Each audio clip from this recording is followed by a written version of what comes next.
Hello friends, இன்றைக்கி பார்த்தீங்கன்னா ப்ராக்கோலியை வச்சு சூப்பராக ஒரு குருமா பண்ணலான்னு ரெடி பண்ணேன். ஸோ கேரட்டு, தக்காளி, வெங்காயம் இதெல்லாம் கட் பண்ணி வச்சுக்கிட்டேன். மிக்ஸி அது குக்கரை வச்சு எல்லாத்தையும் எண்ணெய் வச்சு வதக்கிக்கிட்டேன். அதுக்கப்புறம் அந்த கேரட்டையும் எடுத்து மிக்ஸ் பண்ணிக்கிட்டேன். நம்ம பட்டை தாளிக்கிறது எப்பவும் போல தான். ஸோ அதுக்கப்புறம் ப்ராக்கோலி, பட்டாணி இதெல்லாம் மிக்ஸ் பண்ணி சூப்பராக நல்லா வதக்கிக்கோங்க.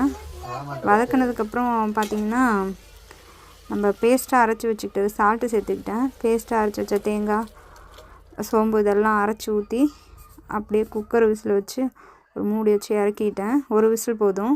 ஸோ சூப்பராக சப்பாத்தி போட்டாச்சு. சப்பாத்தி போட்டு எனக்கு ஆயில் இல்லாமல் சப்பாத்தி போட்டுக்கிட்டோம். ஸோ சூப்பராக சப்பாத்தி போட்டு பார்த்திங்கன்னா சூப்பராக வந்துச்சு. சப்பாத்தியும் குருமாவும் பசங்களுக்கு ஊட்டிட்டேன். சூப்பராக இருக்குன்னு சொன்னாங்க. சாப்பிட்டு முடிச்சாச்சு. நாங்களும் சாப்பிட்டாச்சு.